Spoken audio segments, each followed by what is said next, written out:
There you go.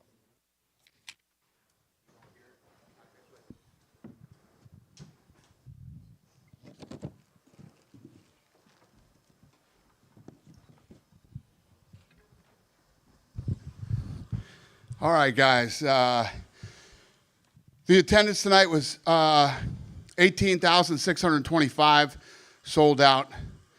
We broke the gate again for North American record for a fight night, 3.06 million.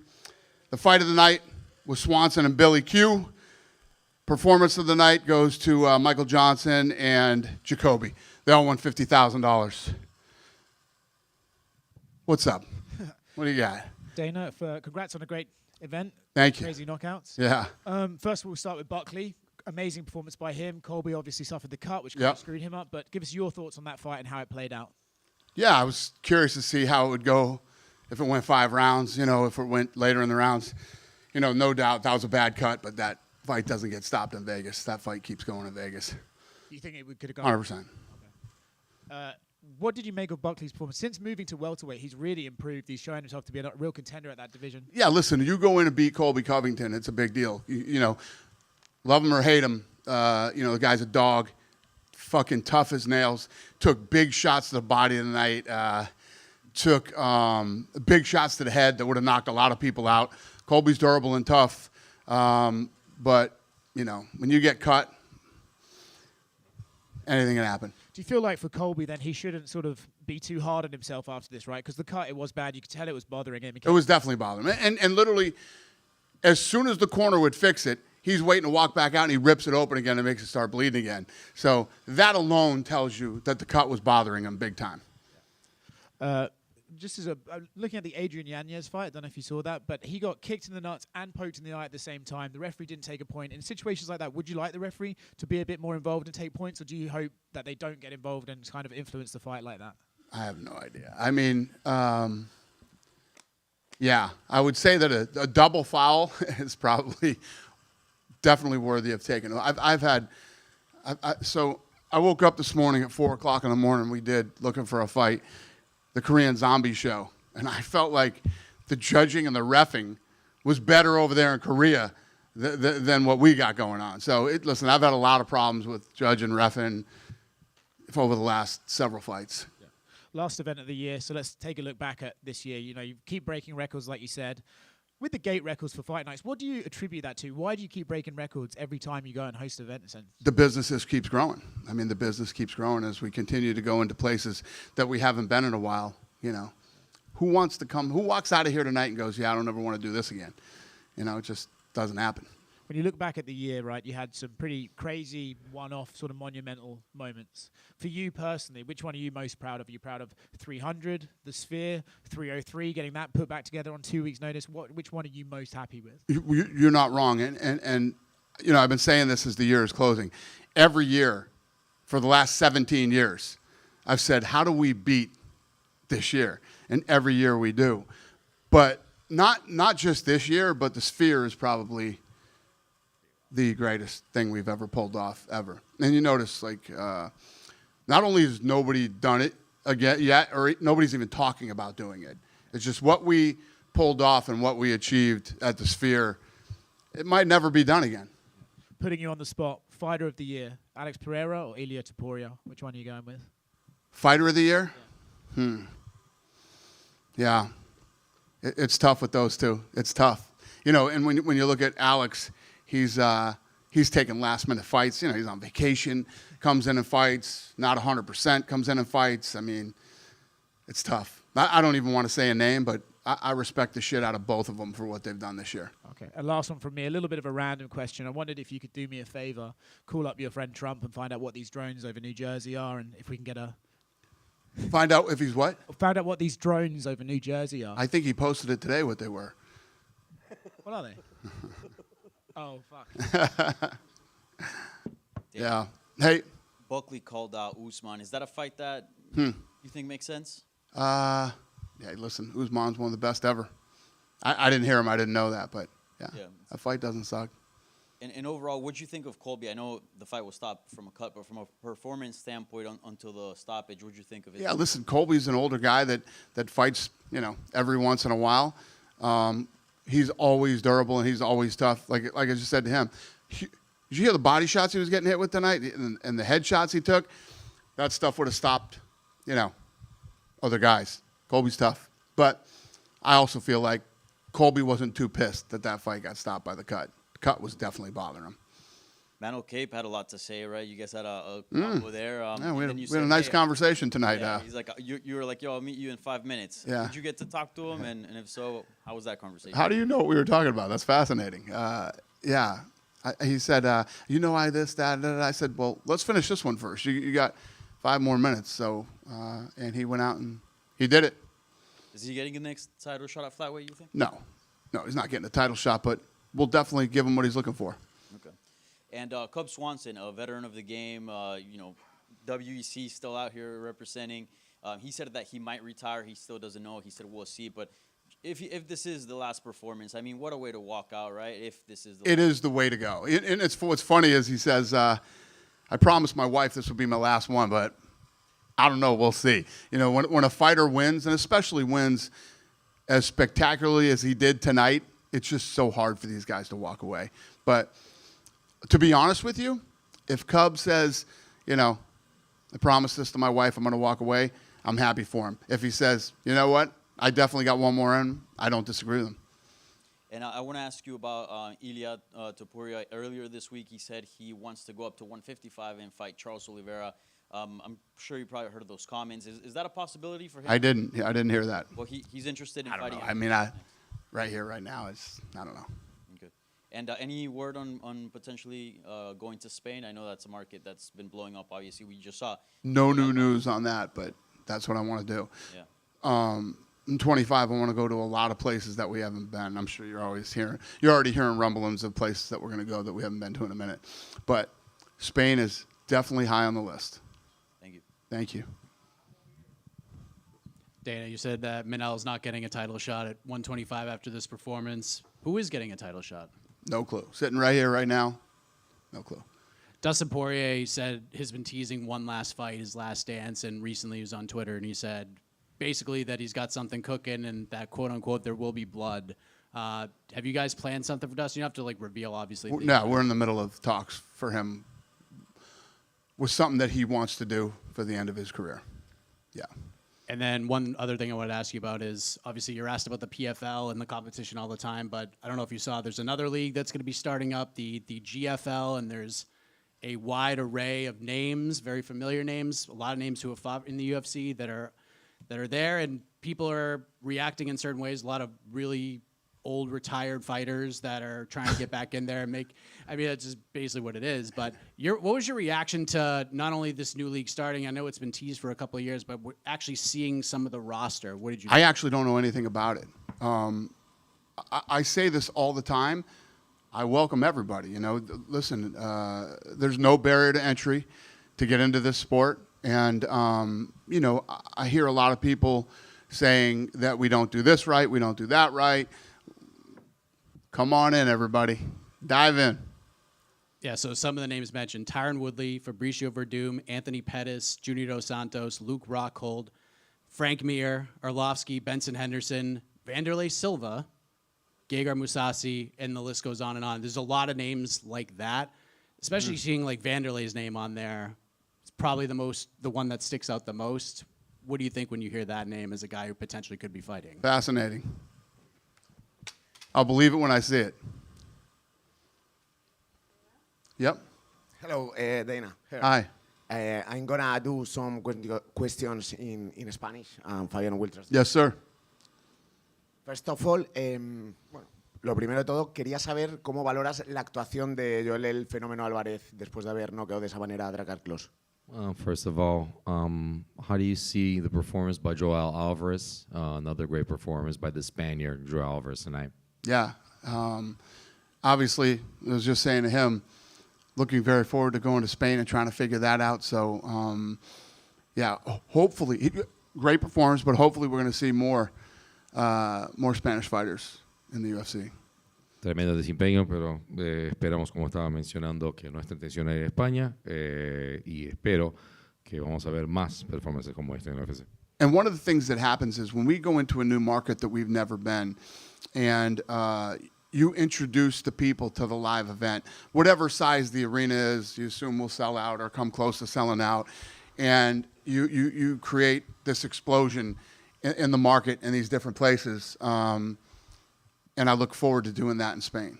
Y lo que pasa cuando entramos en un mercado nuevo, hacer el evento en vivo, en una ubicación, una arena, lo que sea deportiva, no importa el tamaño, siempre va a introducir o va a presentar a toda la gente al concepto. O sea, hay una explosión de interés por el deporte y creo que es eso que queremos hacer en España. Joel tiene 22 victorias profesionales y 22 finalizaciones. ¿Crees que ya tendría la entidad suficiente como para ser la pelea estelar de un Fight Night en España en lugar de un pay-per-view si es más complicado llevarlo a nuestro país? Joel's got 22 victories and 22 finishes. Do you think that right now he's got the cachet and he's got the record to perhaps be a main event in Spain, meaning a fight night, way easier than doing a pay-per-view? Yeah. No, I think if we go first time in Spain, you go big and you do a pay-per-view. Make it a big event. O sea, que la primera que fuera en España, que sería un evento numerado. También ha trasladado Joel durante esta semana que tenía la intención de pasar al peso welter, bueno, pues por la dificultad siempre del recorte de peso siendo tan grande. ¿Crees que es una posibilidad para él o preferirías que se mantuviera en el peso ligero? And he actually mentioned after throughout the week and after the fight that he wanted to jump from 155 to 170 at welterweight because his weight cuts are really hard. How do you see that, him being another one jumping from 155 to 170? Yeah, I don't love when guys jump around. I don't know. We'll see how that plays out. I don't know. No me gusta cuando hacen eso, pero de cualquier manera vamos a ver qué pasa. Las for me, la última pregunta, es respecto también a Ilia Topuria. Dijo en el partidazo de la COPE, es un programa famoso en España, que su intención era ir a por el cinturón del peso ligero y como Makhachev ya tenía pelea, quería ir a por Charles Oliveira. ¿Esto es una opción real? Y en caso de que eso no sea una opción real, ¿Alexander Volkanovski será el siguiente rival de Ilia Topuria? Piggybacking on the question from before, this week Ilia Topuria in a big show in Spain mentioned that he's pretty much done with his current weight division. He would like to jump up and face Charles Oliveira, meaning that if he's not available there, or if that doesn't happen with Charles, would Alex Volkanovski be the next one then to face? If he doesn't go up and doesn't face Charles Oliveira, would that be Volk against Ilya? Same response. I have no idea right now. Listen, this is the last fight of the year. We're off for a month. We'll get our shit back together in 25 and we'll figure out what's next for everybody.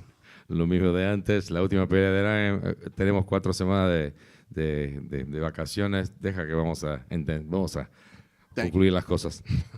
Dana right here. What did you think of Michael Johnson tonight? Kind of turned back the clock, big KO, and then he came back here and said, I want to do this 5 more years or more. Yeah. Well, listen, tell me the last Michael Johnson fight that sucked. I mean, that guy comes out first round, guns a-blazing. You know, he always tries to win. He's a fun guy to watch. And, yeah, been here for a long time, and I'm happy for him. And you just said you don't love guys jumping around, but earlier this week, Michael Chandler said, hey, I'd go up to 170 to fight Colby. Is that something you would? Everybody's talking about, you know, I don't know. I have no response to any of those types of, whatever the fighters are talking about, every Tuesday we get in a room and we'll figure out what's going on. Fair enough. Thanks very much. Yep. Yeah. I don't really pay a lot of attention to the talk.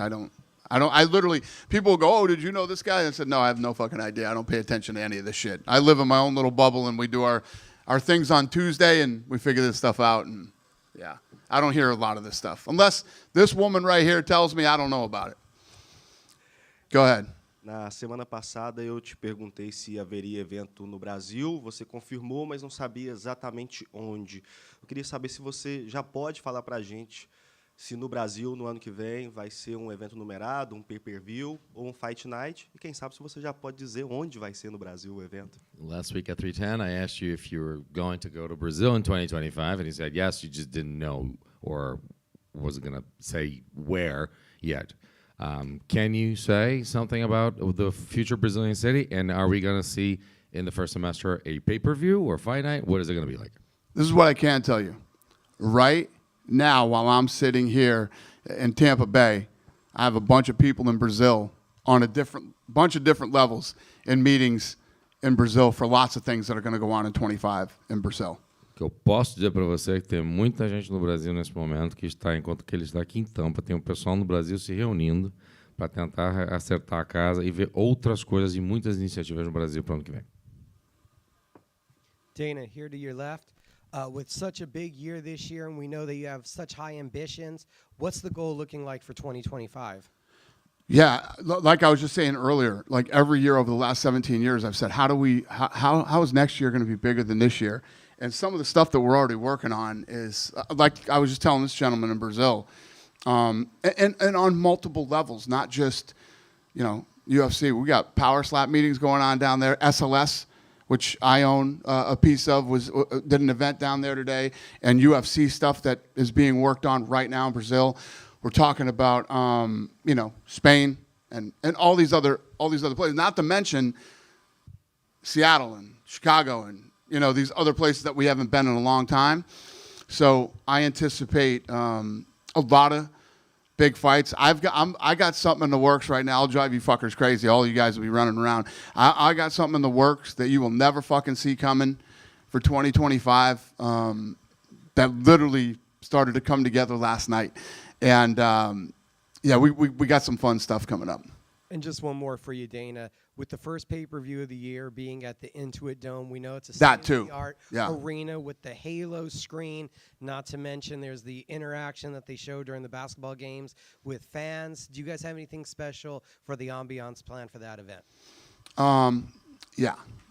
I won't treat you like the guy that asked me that last weekend. Yes. Yeah. Yeah, no, the guy said, are you going to do it? I said, no, we're not going to do any of it. Yes, I'm excited to go to that arena. That's another one. We haven't been to LA in a long time. And to go into, ever since we did the Sphere, my philosophy is arenas like that are going to start popping up all over the world where, there's a lot more, as technology gets better with the screens and, the quality of stuff that you can do. I mean, how many, were any of you at the Sphere? I know you were, but, I mean, come on, right? So I just went and saw the Eagles, which is fucking incredible. I love the Eagles. I'm a huge Eagles fan. I'm a huge Joe Walsh fan. And the stuff that they put on the screen was really cool. That went with the music and stuff. But when you see what we did at the Sphere, it's just like, I don't know if that will ever be done again, We spent over $20 million on it, and it was a one of one, and it was a fucking amazing night. If my production team doesn't win every fucking award that exists in production, they're full. All the awards are full of shit. They're all full of shit. Tell me one fucking sporting event in 2024 that even comes within 100,000 miles of what we did at the Sphere. So the answer to your question, sir, is yes. Thank you. Hello, sir. Yep. One more question about 311. It will be a really tough tournament in the terms of security. 2 guys from Dagestan, 1 guy from Armenia, 1 guy from Georgia, and we have seen a fight between Merab and Umar on the last pay-per-view. So if compare this tournament 311 to the event with Khabib and Conor, there will be more security measures in LA or the same? We're going to reduce security when we go into LA for that fight. We'll cut it in half. We'll be okay, sir. That's what we do. Obviously, the Khabib-Conor thing we were ready for. One guy missed his leg by fucking inches from keeping him from jumping over, but it happened. We'll do everything we can to make sure that it's safe there. And quick one from me. You said that you watched Korean Zombie Fight Night. What's the destiny of the guy from press conference in Abu Dhabi? He lost by decision, so his road to UFC is now closed for now. Yeah. No, I picked the other guy. I don't know if you wouldn't know that, but I picked the other guy. He won the fight. He looked damn good doing it. He was the better, well-rounded fighter. The other kid looked very one-dimensional. And the Korean Zombie told me he had a lot of problems with that kid that week, threatening to pull out of the fight if he didn't get more cornermen and crazy shit like that. So, yeah, played out the way it should have. Thank you. Good? Dana, Yeah. Real quick, since this is the last time we'll speak to you probably for the remaining of the year.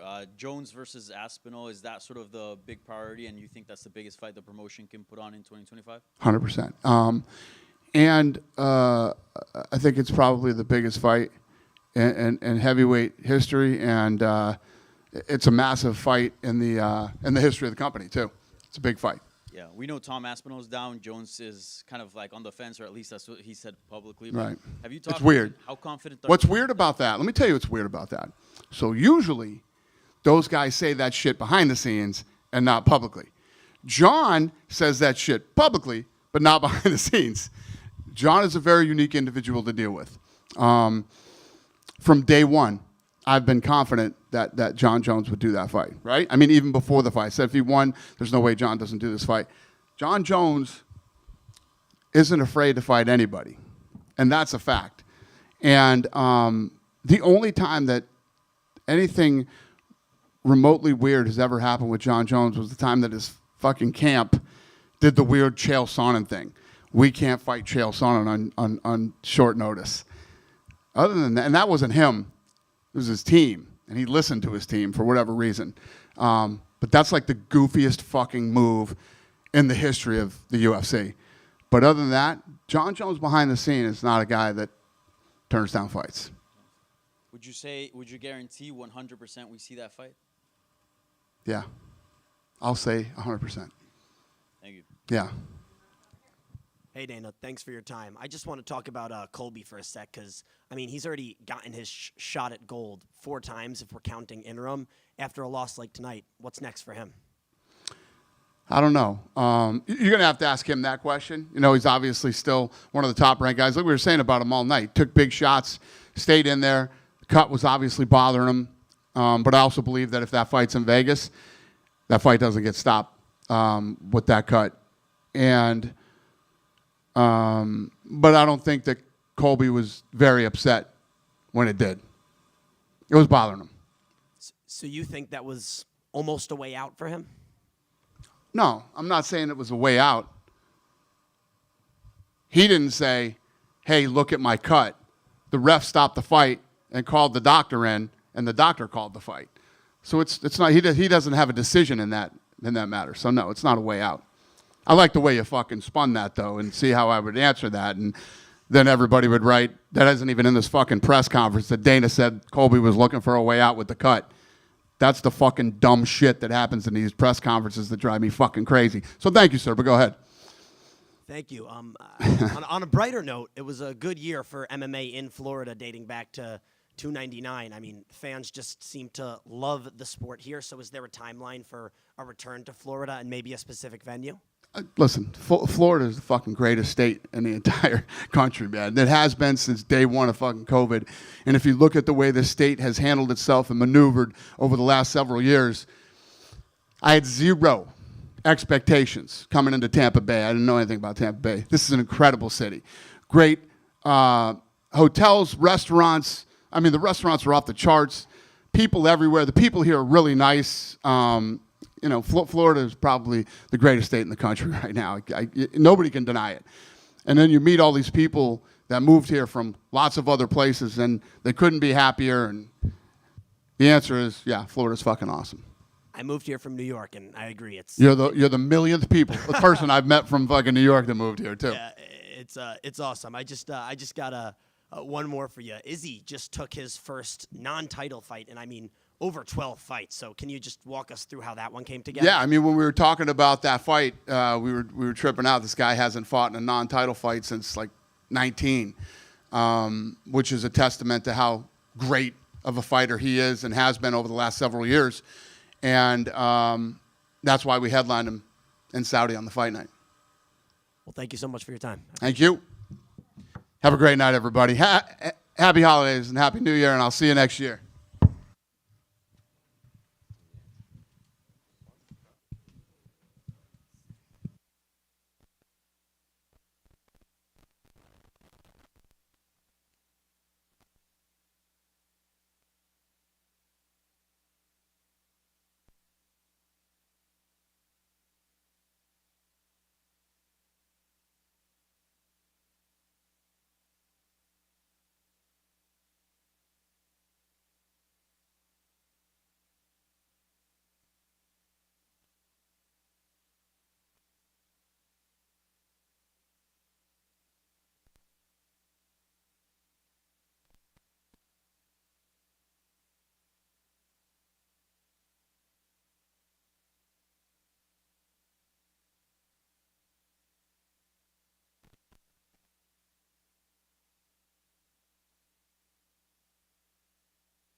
Well, Cub, first of all, congratulations on a sick fight, even sicker finish. Give us your thoughts. You've had some time to digest it. How do you feel about your performance in the fight in general? I love the finish.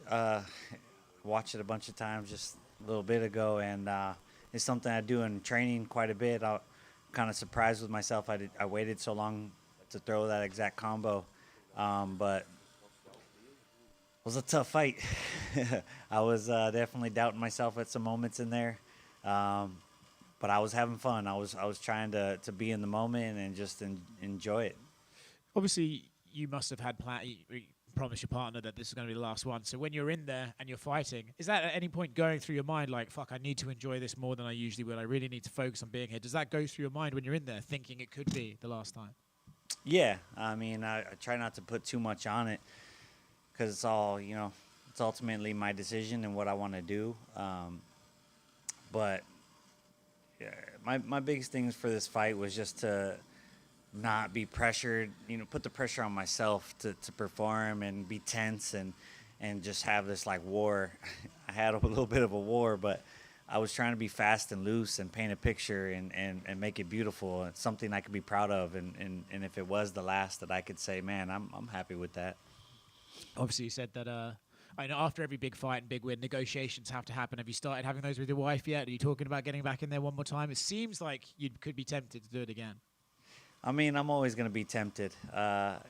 We'll see how I heal up. I got 3 little kids that are getting a little bit older now and definitely want my attention more. And I got a bunch of fighters, my team Bloodline, the guys I manage and coach. I put a lot of effort into them, and these last couple fights have really allowed me to show them how to do it and not just talk about it. I was able to be about it and show them, lead by example. And I honestly am more excited to be a coach at this point. I love the sport, and the nice thing about being on the other side of the cage is I don't go home with lumps and bruises. For what it's worth, crazy war, classic Cub Swanson fight with a finish like that, it feels like a pretty good way to go out for a fighter. For sure, that definitely could be a storybook ending. So, yeah, it's going to have to be something exciting to get me motivated. Congratulations, mate, and fantastic career as well. Congratulations. Thank you. Cub, I guess what's going to be the determining factor whether you continue fighting or not? Is it 100% on the wife, or is there other things as well as how you feel, or, I mean, we don't got to put pressure on my wife. She's just looking out for me. I mean,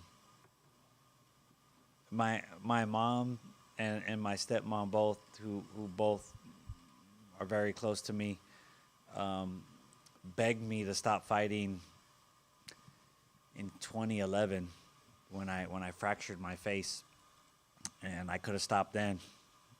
I could have stopped at any moment, but I just always felt like I had more to do, and at this point, I feel like I've done a lot, and I'm proud of it. So, yeah, like I said, it'd have to be something really exciting. So, we'll see what happens. A lot of fighters, when it's time to hang it up, they get very emotional. I don't know if maybe you're hiding it, but you seem very also at peace with it. Like if this is it, like you're cool with that. Is that accurate? Well, I put a lot of thought into it. I've had a lot of emotions go through me. It's a tough decision, and when I lost my manager during the whole COVID thing, I really had to sit back and say, there is life after fighting, and you should probably start thinking about that. And it really put things into perspective for me. That was a really hard blow, and I did what I always do, and I got back in the gym and tried to get right back on the horse and channel my emotions with the fight, and I learned after that fight, like, man, you really need to figure things out in between fights. You need to focus on what comes after fighting, and I've been doing that, and I've been able to build this amazing team.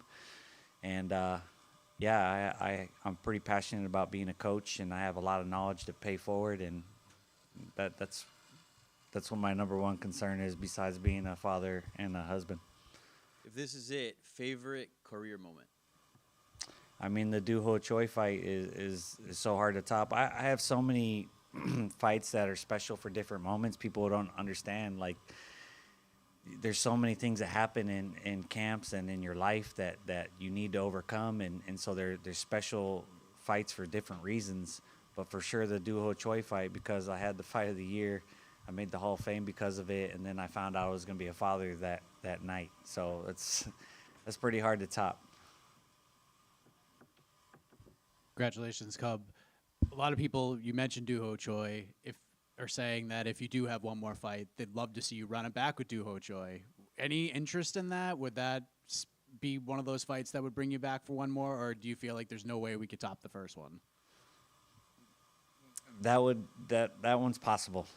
Although he looked amazing in his last fight, and it makes me want to sit back and relax a little bit, but I just know the fans would be ecstatic for that one, so that one would be hard to say no to. But yeah, we'll see. Are there like any other names that would be like automatic jumps? Like, I know you and Jose Aldo had a very short fight. It's like it never got going, and I know he's a bantamweight now, but maybe he jumps up to 45. Could that be something? Like, are there certain names? You probably just have like a short list of guys that would be excited. Is he one of them? Are there other names that you can share? That's possible. I really don't have any names. Like I said, I've just been taking it one fight at a time, and I've just been so focused on me and trying to, go out there and have great fights. I try not to look too far forward when it comes to fighting. And then last thing, did you get to watch Joaquin fight tonight against Colby? Did you get to watch the main event at all? No, I didn't get to see much of it, but I saw him. We shook hands. Me and him are cool. We've ran into each other. We've talked many times, and yeah, we're cool. So I asked you at media day, like, is there anything you do to make it happen? So he did apologize for calling you the H word. Yeah, he apologized for that, and we still see things differently, but I think there's mutual respect there, and we laughed a couple times. It's all good. Cub right here. Congrats on the win. You mentioned Bloodline, and I'm just curious, now that you have that experience, that side of the business, looking back, is there anything you would have done differently in your career coming up? Not a thing. I'm the person I am because of every decision I made and every hurdle I've had and everything I've overcome. So I definitely wouldn't do it any other way. I'm happy with my life. Does it give you kind of a sense of pride that now you can guide this next generation of fighters that are going to be going through all this? Oh, yeah. I a while ago when I was asking myself, what are you good at? What are you going to do after this? Do you want to be away from the sport when you're ready to walk away? And I've thought about it so many times, and it's like, well, I have this incredible wealth of knowledge of this very unique sport that not a lot of people have the same amount of knowledge for. And with all my shortcomings in my career and all my ups and downs and my injuries and all the craziness, I've learned so much how to rebuild myself. I mean, how many times have they said I was done, I'm over the hill, I can't do it anymore? It's been so many times, and I've been able to rebuild, and I think that ability is going to make me a strong coach. And I think that I have all the tools to be a good coach and a good mentor to the next generation. So it just seems fitting that's what I do. Thanks very much. Looking forward to it, in or out of the cage. Thank you. Cool. Thanks, guys.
That was a fantastic performance and a great Appreciate win. it.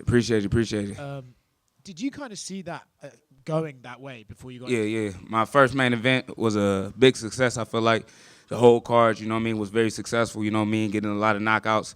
I feel like, you know, my fight, you know, shouldn't been stopped, but, you know, it is what it is. You got to protect the fighters.